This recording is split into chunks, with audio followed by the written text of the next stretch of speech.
And for more, we're joined by Norbert of Walter and Daughters Consult. So I always thought that EU treaties did not include bailing out other EU members or Eurozone members, so something must have changed.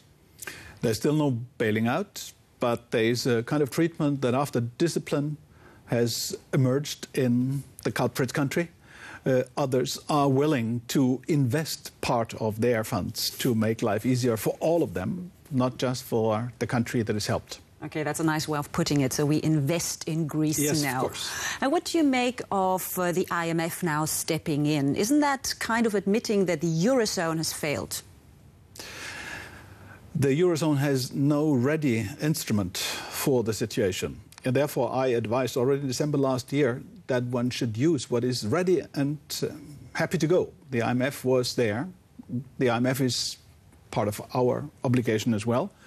It is an institution that can bring about discipline in economic policies and need not to step on the toes of the brother, which would be the case if a neighboring country in Europe would do it to Greece. If you're too close. But for a while there was talk of implementing a European monetary fund. Is that out of the window now? It's a wonderful dream. The Asian tried to discuss that in 1997. It didn't work until today. I believe if the Europeans are serious, they can get it in 2 years, but it's not helpful for the Greece problem. But do you think they're serious? Is that something that we should talk about again in order to avoid a problem We will like now? talk, and it will not succeed. Okay. Well, there's one other point which is part of this agreement, which basically means that Brussels will now have a bigger say in national economic issues. Is that wise? How far can that go? If you have a borderless European market, an internal market, and if you are often hit by an international shock simultaneously, you should respond in a kind of coordinated, if not simultaneous way. Yes, we need some understanding that we have to have some common policies, some common responses to common threats. That's reasonable. So does this eventually lead to a European economy led by Brussels, perhaps? I believe it will not be led by Brussels, but it will be led by institutions that are, of course, not only supported, but carried by the states, by the nation states. And all this, of course, was triggered by the Greek debt crisis, which has certainly put a huge question mark behind the success story of the European Monetary Union and its economic management. So let's take a look again at the exact facts and figures of the Greek dilemma. Greece is at the mercy of the financial markets. Its prime minister is desperate for cash. The state has to pay back creditors at least 20 billion euros in April and May. The only way to do that is to take out new loans. It's a nerve-wracking and expensive business. The interest on a 10-year loan to the Greek state was recently set at 6%. By comparison, Germany can borrow money at rates of around 3%. Greece has become synonymous with debt. Per capita, that's some 30,000 euros. All in all, that puts the country some 300 billion euros in the red. Greece's debt is higher than the country's total output for an entire year, and there's no sign of a turnaround. In 2009, the budget deficit hovered at around 13% of gross domestic product.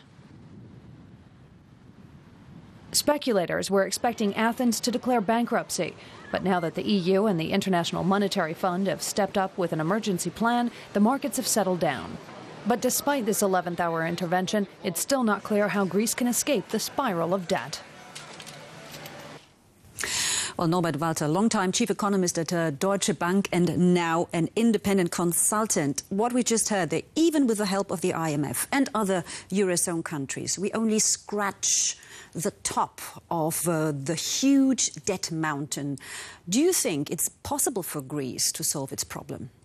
I believe yes, because I considered the capital markets reaction as overblown. And I believe if there is clarity that the Europeans are not only bystanders, but really support, and the IMF is there and gives guidance, then I believe markets will be impressed.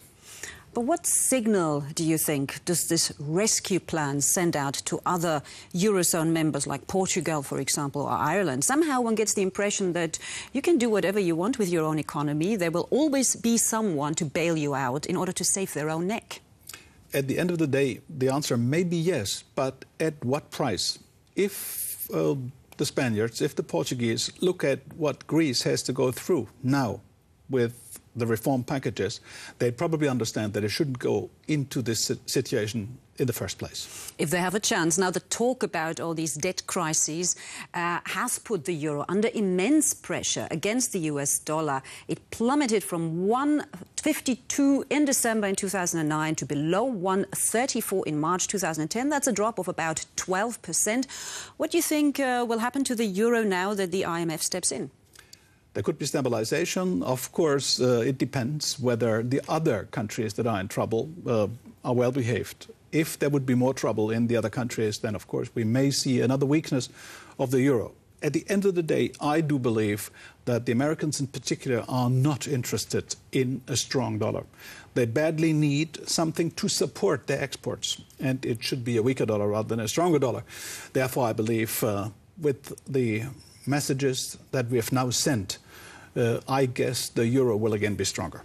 That argument I've heard before the other way round. German exports usually benefit from a weaker euro. That's true, and it remains true, and the exchange rate will not be very much to the liking of the European suppliers, because, of course, they would be very happy with today's exchange rate. OK. Norbert Walter, thank you very much for joining us.